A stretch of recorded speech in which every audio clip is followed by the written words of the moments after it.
Budget గురించి మనం తెలుసుకుంటాం ఈరోజు. ముఖ్యంగా బడ్జెట్ అంటే ఏమిటి, బడ్జెట్ కాన్సెప్ట్స్ అనేది మనకి చాలా చాలా ఇంపార్టెంట్. ఎందుకంటే ఏ కాంపిటేటివ్ ఎగ్జామ్స్లో అయినా కూడా మనకి బడ్జెట్ గురించి మనకి ప్రశ్నలు వస్తాయి. కాబట్టి మనకి ముఖ్యంగా కేంద్ర బడ్జెట్ను కేంద్ర ప్రభుత్వం పార్లమెంట్లో ప్రవేశపెడుతుంది. అదేవిధంగా రాష్ట్రాల బడ్జెట్లను ఆయా రాష్ట్రాల శాసనసభలలో బడ్జెట్లను ప్రవేశపెట్టుకోవడం జరుగుతుంది. కేంద్ర బడ్జెట్ని అయితే కేంద్ర ఆర్థిక శాఖ మంత్రి ప్రవేశపెడతారు. రాష్ట్ర బడ్జెట్లను అయితే రాష్ట్ర ఆర్థిక శాఖ మంత్రులు ప్రవేశపెట్టడం జరుగుతుంది. మరి ముఖ్యంగా కేంద్రపాలిత ప్రాంతాలు తీసుకున్నాం అనుకోండి, కేంద్రపాలిత ప్రాంతాలకు బడ్జెట్లను రూపొందించి వాటిని అమలు చేసే బాధ్యత కూడా కేంద్ర ప్రభుత్వాన్ని అనేది మనం గమనించాలి.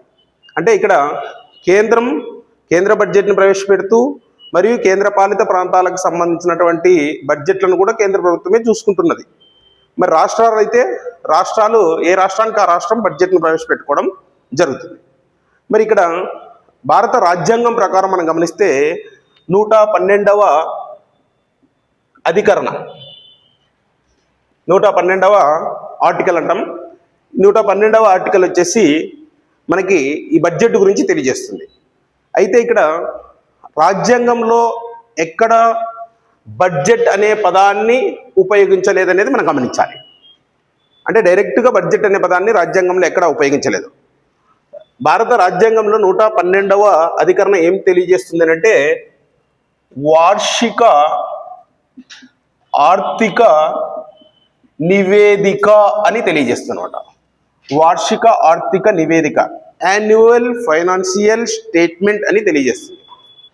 ఇక్కడ వార్షిక ఆర్థిక నివేదిక అంటే ఏమిటంటే రాబో సంవత్సరం ప్రభుత్వానికి రాబడులు ఎలా ఉన్నాయి, అనగా ఆదాయం ఎలా వస్తున్నది, అదేవిధంగా రాబో సంవత్సరం ప్రభుత్వానికి ఖర్చులు ఏ విధంగా ఉన్నాయి, అంటే వ్యయం ఏ విధంగా చేస్తున్నది అని తెలియజేసే ఒక పట్టికే బడ్జెట్. అంటే భారత ప్రభుత్వం తీసుకుంటే భారత ప్రభుత్వానికి వచ్చే సంవత్సరం అంటే రాబో సంవత్సరం వచ్చే రాబడులు, రాబో సంవత్సరం భారత ప్రభుత్వం చేసే వ్యయాలను గురించి తెలియజేసే ఒక పట్టికే బడ్జెట్. అనగా ఇక్కడ దాన్ని వార్షిక ఆర్థిక నివేదిక అని పిలుస్తున్నాం, లేదా వార్షిక ఆర్థిక ప్రణాళిక అని కూడా అనవచ్చు, నో ప్రాబ్లం. ఓకే, సో ఈ విధంగా అంటే భారత రాజ్యాంగంలో ఎక్కడా కూడా బడ్జెట్ అనే పదాన్ని ప్రత్యక్షంగా ఉపయోగించలేదు.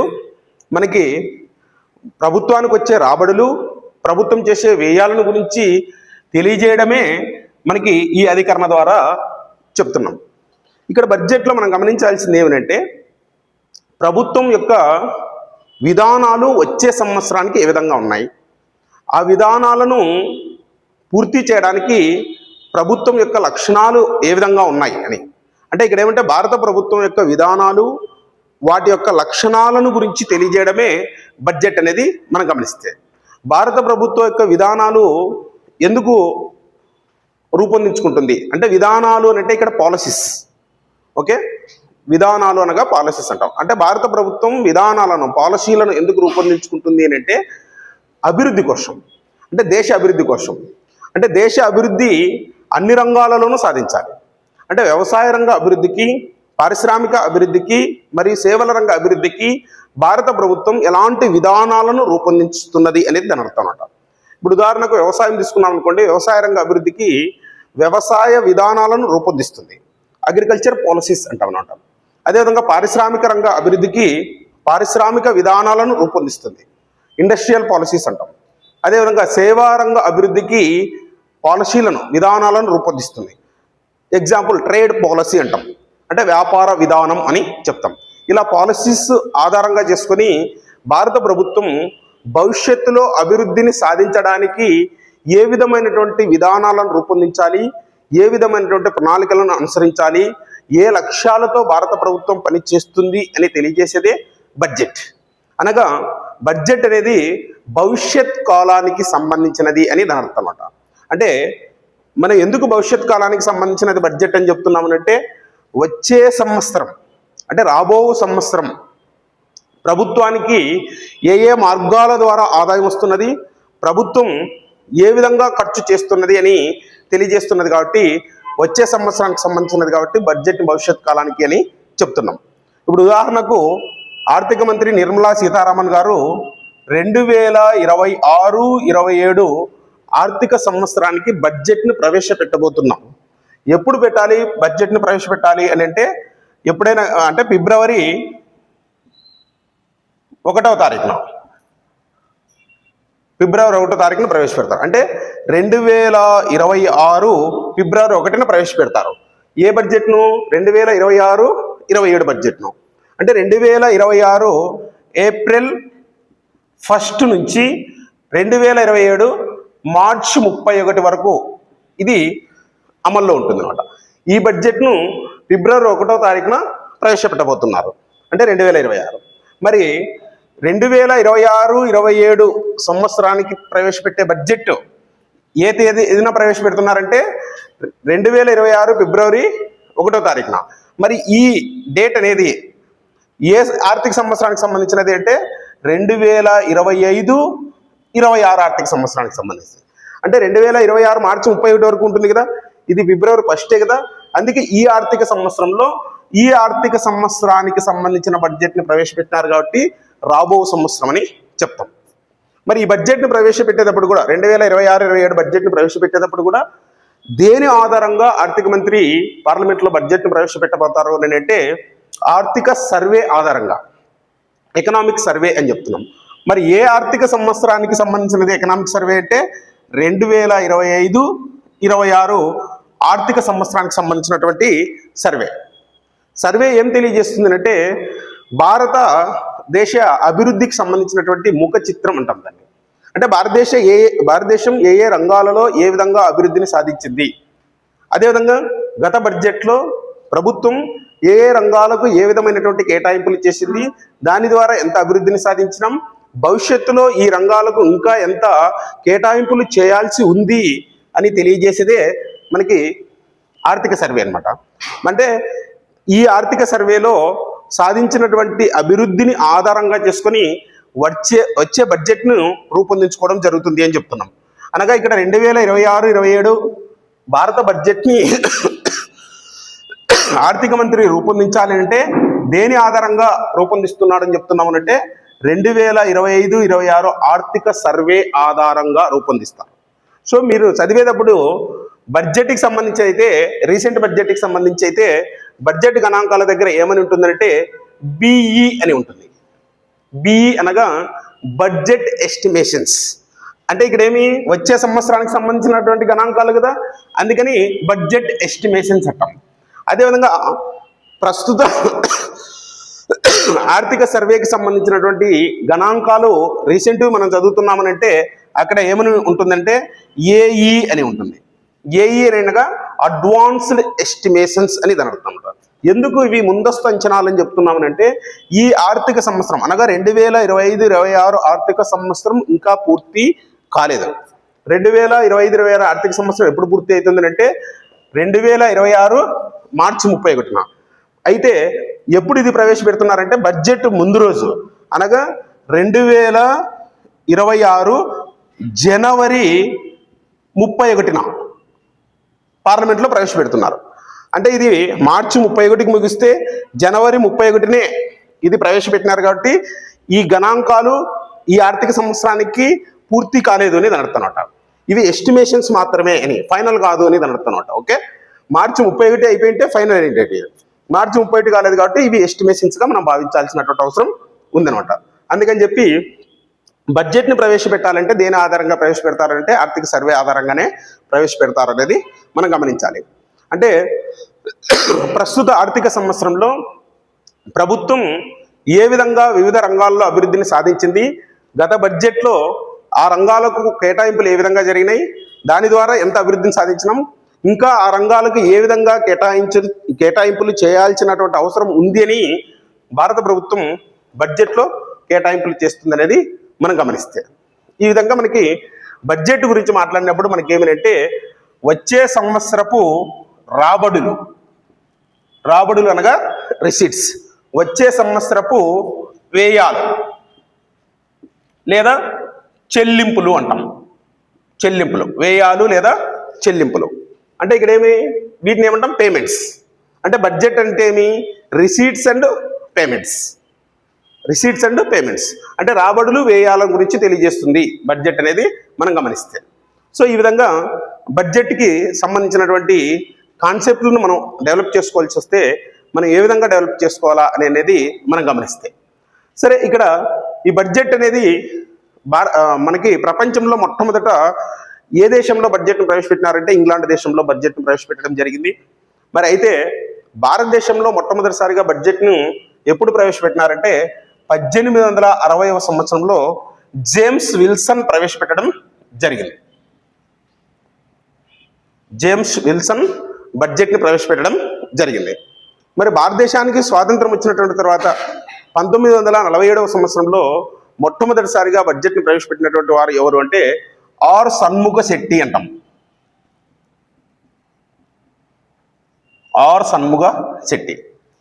మరి భారతదేశానికి గణతంత్రం వచ్చిన తర్వాత బడ్జెట్ను ప్రవేశపెట్టినటువంటి వారు అంటే మొదటి గణతంత్ర బడ్జెట్ను ప్రవేశపెట్టినటువంటి వారు ఎవరు అంటే జాన్ మత్తయ్య అంటాం.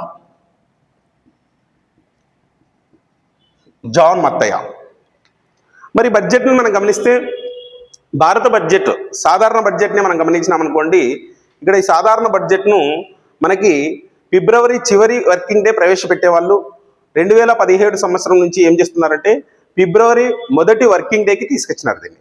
అంటే ఫిబ్రవరి 1న బడ్జెట్ను ప్రవేశపెట్టడం జరుగుతున్నది అనేది మనం గమనిస్తే. మరి ఇక్కడ ముఖ్యంగా ఈ బడ్జెట్ సంబంధించినటువంటి విషయాలను గమనిస్తే మనకి 1999 సంవత్సరం అనగా 1999-2000 సంవత్సరం నుంచి మనం గమనిస్తే మనకి బడ్జెట్లో ప్రవేశపెట్టడంలో మార్పులు తీసుకొచ్చినారు. ఏం తీసుకొచ్చినారు మార్పులు అంటే మనకి సాయంకాలం బడ్జెట్ ప్రవేశపెట్టేవాళ్ళు 5 గంటలకు, దాన్ని ఉదయం 11 గంటలకి మార్చడం జరిగింది యశ్వంత్ సిన్హా గారు. ఎందుకు నేనంటే గతంలో మనకి బ్రిటిష్ వాళ్ళు పరిపాలన చేస్తూ ఉన్నటువంటి క్రమంలో వాళ్ళ టైమింగ్ ప్రకారం మన దేశంలో బడ్జెట్ని ప్రవేశపెట్టినారు. దీన్ని ఇలాగే కొనసాగించాల్సినటువంటి అవసరం లేదు, మనం కొంత మార్పులు చేసుకుంటే బాగుంటుందనే ఉద్దేశంతో మన బడ్జెట్ టైమింగ్లో సవరణలు తీసుకురావడం జరిగింది అనేది మనం గమనిస్తే. మరి భారత బడ్జెట్ని గమనిస్తే మనకి ఏమనంటే 2021వ సంవత్సరంలో మనకి ముఖ్యంగా భారత బడ్జెట్లో కొంత మార్పులు తీసుకొచ్చినారు. దేని కారణంగా అంటే కరోనా కారణంగా. అంటే ఇక్కడ పేపర్లెస్ బడ్జెట్ని ప్రవేశపెట్టడం జరిగింది. అంటే 2021-22 బడ్జెట్ను పేపర్లెస్ బడ్జెట్గా నిర్మలా సీతారామన్ గారు ప్రవేశపెట్టినారు. దేని కారణంగా అంటే కరోనా కారణంగా. అంటే ఇక్కడ బడ్జెట్కి సంబంధించినటువంటి పత్రాలన్నీ అందరికీ మెంబర్ ఆఫ్ పార్లమెంట్కి పంచకుండా ట్యాబుల ద్వారా బడ్జెట్ను ప్రవేశపెట్టడం జరిగింది అనేది మనం గమనిస్తే ఈ విధంగా. మరి అదేవిధంగా 1921కి ప్రాధాన్యత అంటే అక్వర్త్ కమిటీని ఏర్పాటు చేశారు. అక్వర్త్ కమిటీ అంటాం. అక్వర్త్ కమిటీ ఏం తెలియజేస్తుంది అంటే భారత సాధారణ బడ్జెట్లో కలిపి రైల్వే బడ్జెట్ను ప్రవేశపెట్టేవారు. కానీ ఇక్కడ అంటే అక్వర్త్ కమిటీ ఏం తెలియజేసింది అంటే రైల్వే బడ్జెట్ను సాధారణ బడ్జెట్ నుంచి విడదీసి ప్రవేశపెట్టాలి అని చెప్పింది. కాబట్టి 1924వ సంవత్సరం నుంచి మనకి భారత బడ్జెట్లో రైల్వే బడ్జెట్ను విడదీయడం జరిగింది. అనగా 1924 నుంచి రైల్వే బడ్జెట్ను ప్రత్యేకంగా ప్రవేశపెట్టుకోవడం జరుగుతున్నది. మరి ఎప్పటి వరకు ఇది అంటే 2017 సంవత్సరం వరకు. 2017 సంవత్సరంలో బిబేక్ దేబ్రోయ్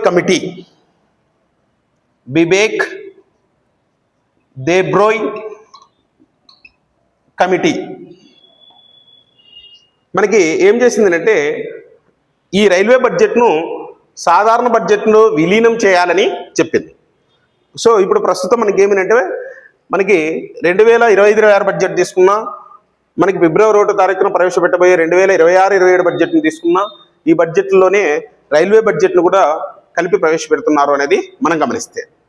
ఇక్కడ భారత బడ్జెట్ యొక్క ప్రత్యేకతను మనం గమనిస్తే ఏ రంగాలకు ప్రత్యేకంగా బడ్జెట్లను ప్రవేశపెట్టకుండా అదే బడ్జెట్లోనే కేటాయింపులు చేసుకుంటూ వస్తున్నారు. ఉదాహరణకు రైల్వే బడ్జెట్ను విలీనం చేయడం కావచ్చు. అదేవిధంగా భారత బడ్జెట్లో భాగంగానే వ్యవసాయ బడ్జెట్ను ప్రవేశపెడతారు. భారత బడ్జెట్లో భాగంగానే మనకి రక్షణ రంగానికి కేటాయింపులు చేస్తారు. భారత బడ్జెట్లో భాగంగానే మహిళలకు కేటాయింపులు చేయడం జరుగుతుంది. అంటే ఉమెన్ ఎంపవర్మెంట్కి ఇచ్చే ప్రాధాన్యత, మహిళా సాధికారతకి ఇచ్చే ప్రాధాన్యత బడ్జెట్లో చూపిస్తున్నాం. మరి ఇలా సపరేట్ బడ్జెట్లను ప్రవేశపెట్టకుండా ఒకే బడ్జెట్లోనే రంగాల వారీగా ప్రాధాన్యతను ఇస్తూ బడ్జెట్లను ప్రవేశపెడుతున్నారు కాబట్టి భారత బడ్జెట్ని ఏమని చెప్తారంటే బహుళ బడ్జెట్ అని చెప్తారు. అంటే మల్టిపుల్ బడ్జెట్ అని చెప్తారు. అంటే సపరేట్గా బడ్జెట్లు లేవు కాబట్టి అన్నీ కలిపి ఒకే బడ్జెట్లో ఏర్పాటు చేస్తున్నారు కాబట్టి అనేది మనం గమనిస్తే ఈ విధంగా మనకి బడ్జెట్లను ప్రవేశపెట్టుకుంటూ వస్తున్నారు. అదేవిధంగా 2017 సంవత్సరం బడ్జెట్ నుంచి అంటే 17-18 సంవత్సరం బడ్జెట్ నుంచి మనకి ఏం మార్పులు వచ్చినాయి అనేది మనం గమనిస్తే ఏమంటే బడ్జెట్లో ప్రణాళికేతర అంశాలకు ప్రాధాన్యత లేదు 17-18 బడ్జెట్ నుంచి.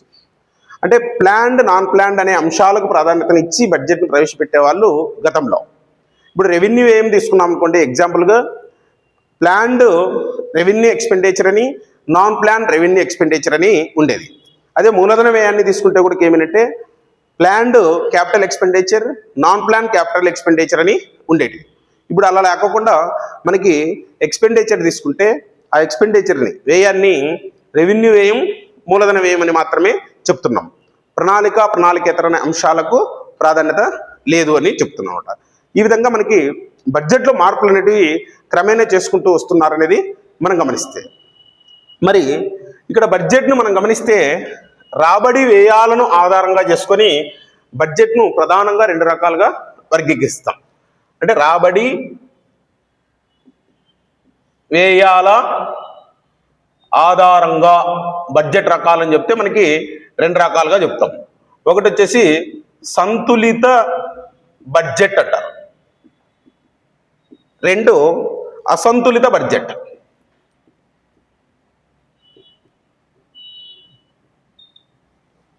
బ్యాలెన్స్డ్ బడ్జెట్, అన్బ్యాలెన్స్డ్ బడ్జెట్ అని చెప్తాం. ఇక్కడ బ్యాలెన్స్డ్ అన్బ్యాలెన్స్డ్ అని అంటే ఏమీనంటే రాబో సంవత్సరం ప్రభుత్వానికి వచ్చే రాబడులు, ప్రభుత్వం చేయబోయే వ్యయాలు సమానమైతే ఆ బడ్జెట్ను సంతులిత బడ్జెట్ అంటాం.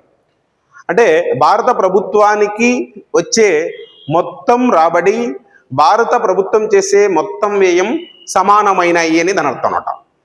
అంటే total expenditure are equal to total revenue అని దాని అర్థం. సో ఆ విధంగా ఆదాయ వ్యయాలు 2 సమానం అయితే ఆ బడ్జెట్ను సంతులిత బడ్జెట్, బ్యాలెన్స్డ్ బడ్జెట్ అని చెప్తున్నాం. మరి దీనికి ఆపోజిటే అసంతులిత బడ్జెట్, అన్బ్యాలెన్స్డ్ బడ్జెట్. అంటే రాబడి వ్యయాలు సమానం కాలేదని దాని అర్థం. అంటే రాబడిని మించి వ్యయమైనా అయి ఉండవచ్చు, వ్యయాన్ని మించి రాబడి అయినా అయి ఉండవచ్చు. అంటే వ్యయాన్ని మించి రాబడి అయితే దాన్ని సర్ప్లస్ బడ్జెట్ అంటాం, మిగులు బడ్జెట్ అని. అదేవిధంగా రాబడిని మించి వ్యయాలైతే దాన్ని డెఫిసిట్ బడ్జెట్ అంటాం, లోటు బడ్జెట్ అని. అనగా ఇక్కడేమి అసంతులిత బడ్జెట్ తిరిగి 2 రకాలు అనేది మనం గమనిస్తే, ఒకటి ఏం చెప్తున్నాం, సర్ప్లస్ బడ్జెట్, మిగులు బడ్జెట్ అంటున్నాం. అంటే ఇక్కడేమి టిఆర్ గ్రేటర్ దాన్ టిఈ అనేది అని అర్థం. అంటే భారత ప్రభుత్వానికి వచ్చే మొత్తం రాబడి అనేది మొత్తం వ్యయం కంటే ఎక్కువగా ఉంది అని దాని అర్థం. అదే లోటు బడ్జెట్ అని ఏమంటే భారత ప్రభుత్వానికి వచ్చే రాబడుల కన్నా భారత ప్రభుత్వం చేసే వ్యయాలు ఎక్కువగా ఉన్నాయి అని నేను అర్థం అన్నమాట. అందుకని టిఈ గ్రేటర్ దాన్ టిఆర్ అంటాం, total revenue less than total expenditure అని దాని అర్థం, లేదా total expenditure greater than total revenue అని దాని అర్థం అన్నమాట. ఈ విధంగా మనకి బడ్జెట్ను సంతులిత బడ్జెట్, అసంతులిత బడ్జెట్ అని మనం వర్గీకరించుకోవడం జరుగుతుంది. మనకి భారతదేశంలో మనకి 1950-51 నుంచే ఏం బడ్జెట్లు ఉన్నాయి అంటే అసంతులిత బడ్జెట్లు ఉన్నాయి. మరి ఇక్కడ మనం అసంతులిత బడ్జెట్లని అంటే భారత ప్రభుత్వం యొక్క వ్యయం కంటే భారత ప్రభుత్వం యొక్క రాబడి ఎక్కువ అని మీరు పొరపాటు పడారు. ఇక్కడ ఏమిటంటే 1950-51 నుంచే దేశంలో మనం గమనిస్తే ఏమిటంటే భారత ప్రభుత్వానికి వచ్చే రాబడి కంటే భారత ప్రభుత్వం చేసే వ్యయాలు ఎక్కువగా ఉన్నాయి అని దాని అర్థం అన్నమాట. మరి అప్పటి నుంచే లోటు ద్రవ్య విధానాన్ని అనుసరించడం జరుగుతున్నది. అంటే ఇక్కడ లోటు ద్రవ్య విధానాన్ని అనుసరించడం అంటే ఏమిటంటే డెఫిసిట్ బడ్జెట్లో ఏమిటంటే ప్రభుత్వానికి వచ్చినటువంటి రాబడుల కంటే ప్రభుత్వం చేసే వ్యయాలు ఎక్కువగా ఉన్నాయి కాబట్టి ప్రభుత్వం ఏం చేస్తున్నది అంటే రుణాలను చేసి మరీ బడ్జెట్లను ప్రవేశపెడుతున్నది అనేది మనం గమనించాలి. అంటే రుణాలను చేసి మరీ బడ్జెట్లను ప్రవేశపెట్టడం వల్ల ఆర్థిక వ్యవస్థలో ఏమవుతున్నది అంటే ద్రవ్య సప్లై పెరుగుతున్నది, ద్రవ్య సప్లై పెరిగింది, మనీ సప్లై ఇంక్రీజ్డ్. మరి ద్రవ్య సప్లై అనేది పెరిగిపోతే ఆర్థిక వ్యవస్థలో ఎలాంటి పరిణామాలు చోటు చేసుకుంటాయి అంటే దాని ఎఫెక్ట్, మనీ సప్లై ఇంక్రీజ్ అయితే దాని ఎఫెక్ట్ ఏ విధంగా ఉంటుంది అనేది మనం గమనిస్తే, వస్తు సేవలకు డిమాండ్ పెరుగుతుంది. Increasing goods and services demand అనేది మనం గమనిస్తే, మరి వస్తు సేవలకు డిమాండ్ పెరిగితే వీటిని ఉత్పత్తి చేసే సంస్థల యజమానులు వాటి యొక్క ధరలను పెంచడం జరుగుతుంది. సో వస్తు సేవల ధరలు పెరగడం, increasing goods and services prices అని చెప్తున్నాం. మరి వస్తు సేవల ధరలు ఆర్థిక వ్యవస్థలో నిరంతరం పెరగడాన్నే మనం ఏమంటామంటే ద్రవ్యోల్బణం. సో ఇక్కడ ఏమంటే ద్రవ్య సప్లై పెరిగితే, పెరిగిన ద్రవ్య సప్లై వలన వస్తు సేవల యొక్క డిమాండ్ అనేది పెరిగింది. వస్తు సేవలకు డిమాండ్ పెరిగితే ఉత్పత్తి సంస్థల యజమానులు ఆ వస్తు సేవల యొక్క ధరలను పెంచేస్తున్నారు. మరి దీని వలన ఆర్థిక వ్యవస్థలో ద్రవ్యోల్బణం ఏర్పడుతుంది.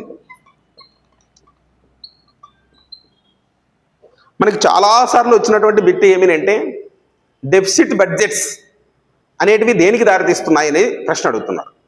అంటే లోటు ద్రవ్య విధానాన్ని ప్రవేశపెట్టడం వలన భారత ప్రభుత్వానికి వచ్చే రాబడి కంటే భారత ప్రభుత్వం ఏం ఎక్కువగా ఉంది. ఈ వ్యయాన్ని అధిగమించడానికి ప్రభుత్వాలు ఏం చేస్తున్నాయంటే రుణాలను చేస్తున్నాయి. రుణాలను చేయడం వల్ల ఆర్థిక వ్యవస్థ పైన ఎలాంటి ప్రభావం పడుతున్నది అనేది మనకి బిట్ అడుగుతున్నాడు. సో జాగ్రత్తగా ఉండాలి. మన వద్ద ఉన్నటువంటి డబ్బు కంటే రుణాలను చేసి మరీ మనం ఖర్చు చేస్తే ఎకానమీలో మనీ సప్లై పెరిగినట్లే. అంటే భారత ప్రభుత్వం దగ్గర ఉన్నటువంటి డబ్బు కంటే భారత ప్రభుత్వం మరీ రుణాలను చేసి బడ్జెట్ను ప్రవేశపెట్టడం వల్ల ద్రవ్య సప్లై పెరిగిపోయింది. దీనివల్ల ద్రవ్యోల్బణం అనేది ఆర్థిక వ్యవస్థలో సంభవిస్తున్నది అనేది మనం గమనిస్తే, ఈ విధంగా మనం బడ్జెట్కి సంబంధించి మనం తెలుసుకునే క్రమంలో మరి ఇక్కడ బడ్జెట్లను జనరల్ బడ్జెట్ అంటాం. అంటే టైప్స్ ఆఫ్ బడ్జెట్స్ అని చెప్తే బడ్జెట్ రకాలు అని అంటే జనరల్ బడ్జెట్ అంటాం. జనరల్ బడ్జెట్ అని అంటే ఏమేనంటే మనకి ఒక ఆర్థిక సంవత్సరానికి ప్రవేశపెట్టే బడ్జెట్ను జనరల్ బడ్జెట్ అంటాం. అంటే బడ్జెట్ ఎంత కాలానికి అంటే వార్షిక ఆర్థిక నివేదిక అన్నాం. అంటే ఒక సంవత్సర కాలానికి, అంటే ఏప్రిల్ 1 నుంచి మార్చి 31 వరకు అని దాని అర్థం అన్నమాట. 12 నెలల కాలానికి పూర్తిగా బడ్జెట్ను ప్రవేశపెడితే దాన్ని సాధారణ బడ్జెట్ అంటాం, జనరల్ బడ్జెట్ అని చెప్తాం అన్నమాట. మరి మనకి ఓటాన్ అకౌంట్ బడ్జెట్ అనేది కూడా ఉంటుంది. మరి ఓటాన్ అకౌంట్ బడ్జెట్ అనేది ఏమిటంటే ముఖ్యంగా ఎన్నికల సంవత్సరంలో ప్రవేశపెట్టే బడ్జెట్లు అనేది మనం గమనిస్తే, దేశవ్యాప్తంగా సార్వత్రిక ఎన్నికలు జరిగే సమయంలో ఈ బడ్జెట్లను ప్రవేశపెడుతూ ఉంటారు అనేది మనం గమనిస్తే, మరి ఎలక్షన్లు అయిపోయిన తర్వాత, ఎన్నికలు అయిపోయిన తర్వాత, ప్రభుత్వాలు కొలువు తీరిన తర్వాత ఏ ప్రభుత్వం అయితే ఏర్పడుతుందో ఆ ప్రభుత్వం వచ్చే కాలానికి బడ్జెట్ని ప్రవేశపెట్టుకోవాలా. ఆ బడ్జెట్ను మనం జనరల్ బడ్జెట్ అంటాం. మరి అంతకు మునుపు ప్రవేశపెట్టినటువంటి బడ్జెట్ని ఓటాన్ అకౌంట్ బడ్జెట్ అనేది చెప్తున్నాం.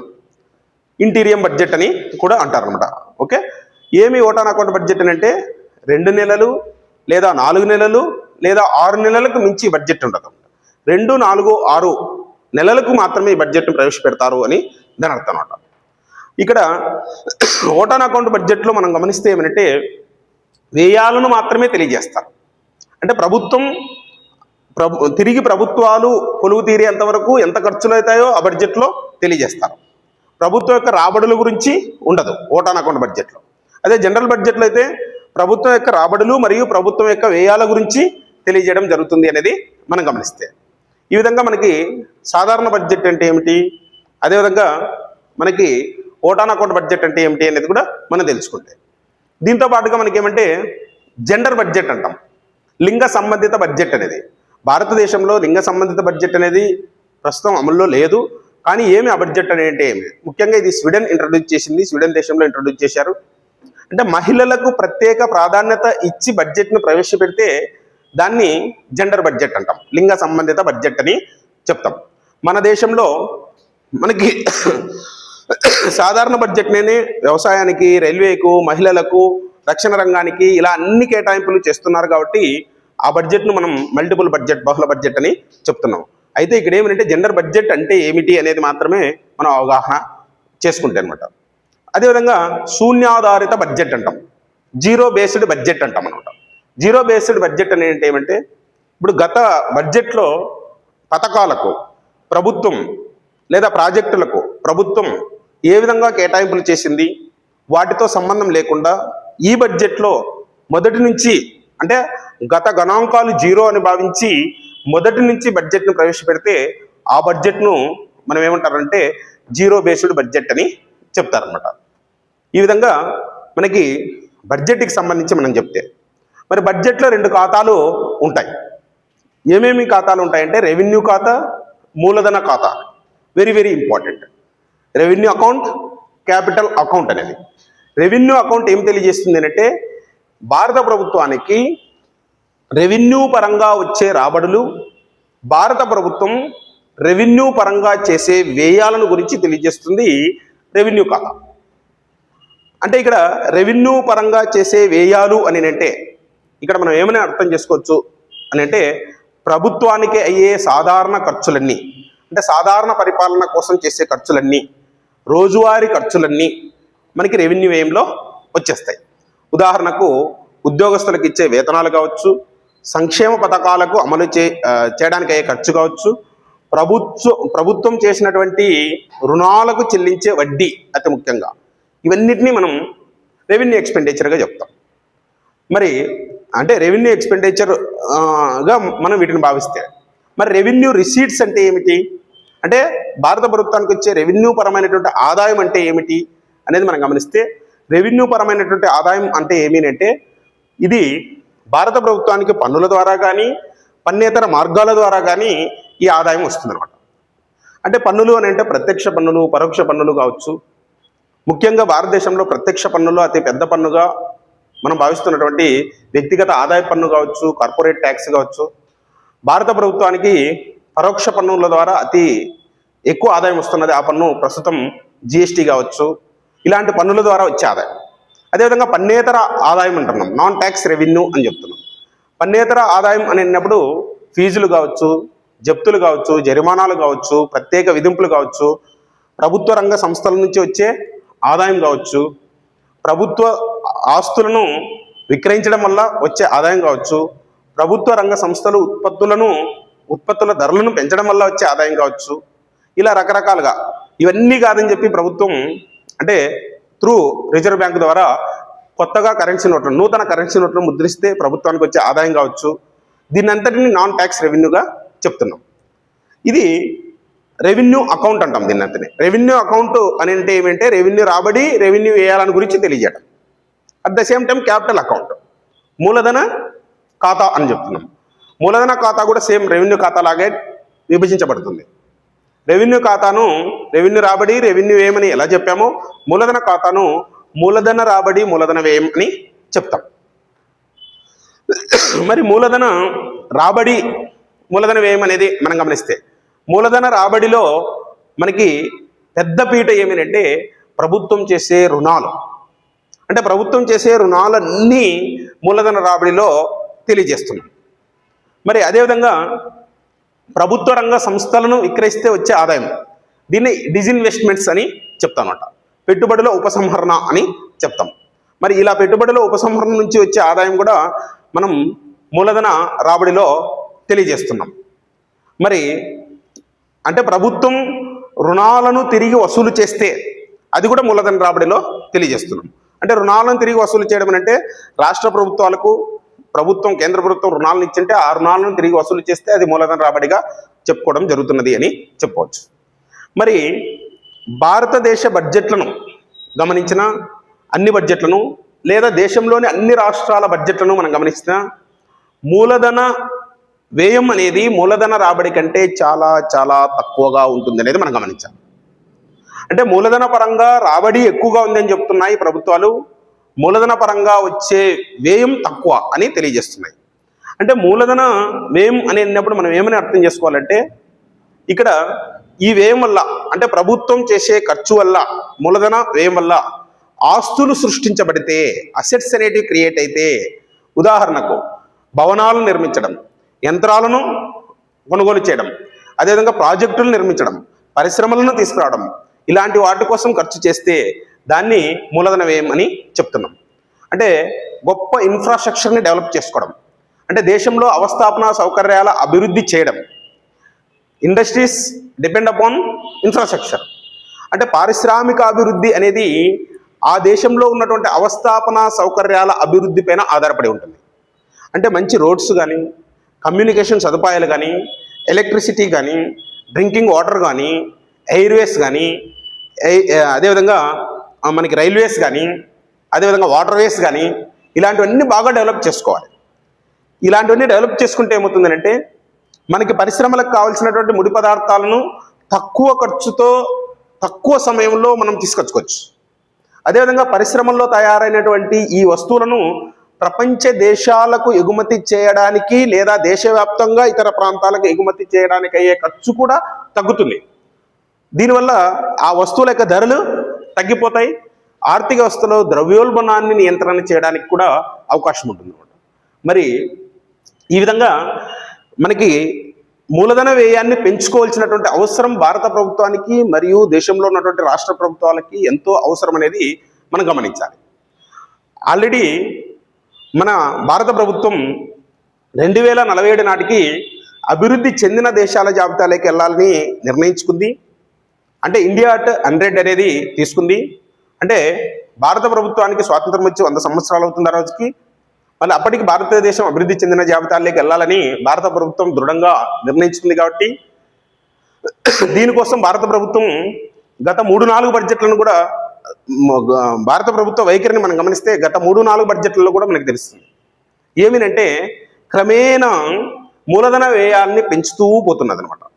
మరి మూలధన వ్యయం పెరిగితే అవస్థాపన సౌకర్యాలు అభివృద్ధి చెందుతాయి, ప్రాజెక్టులు పూర్తి చేయబడతాయి, పరిశ్రమలు అనేటివి దేశంలోకి వస్తాయి. అప్పుడు మనకి దేశంలో ఉపాధి అవకాశాలు కూడా విస్తరించడానికి అవకాశం ఉంటుంది. అప్పుడు ప్రతి కుటుంబానికి ఉపాధి అవకాశాలు వస్తాయి, ప్రతి కుటుంబానికి ఆదాయం వస్తుంది.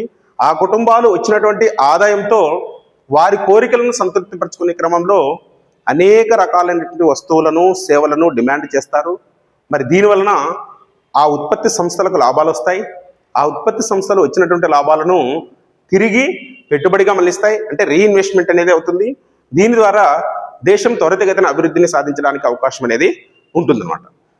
అంటే ఇక్కడ మనం ఇందాక చెప్పుకునేదంతా మీకు ఏమర్థం కావాలంటే బడ్జెట్ అనగా గవర్నమెంట్ పాలసీ అనేది మీకు అర్థం కావాలి.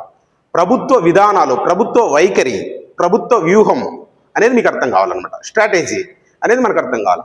మరి ప్రభుత్వం అభివృద్ధి చెందడానికి, అంటే భారత ప్రభుత్వం అభివృద్ధి చెందడానికి ఏ విధమైనటువంటి లక్షణాలు ఉన్నాయి భారత ప్రభుత్వానికి అనేది బడ్జెట్లో మనకి తెలుస్తుంది అనమాట. ఆ విధంగా మనం సబ్జెక్ట్ని అర్థం చేసుకోండి అని చెప్తున్నాం.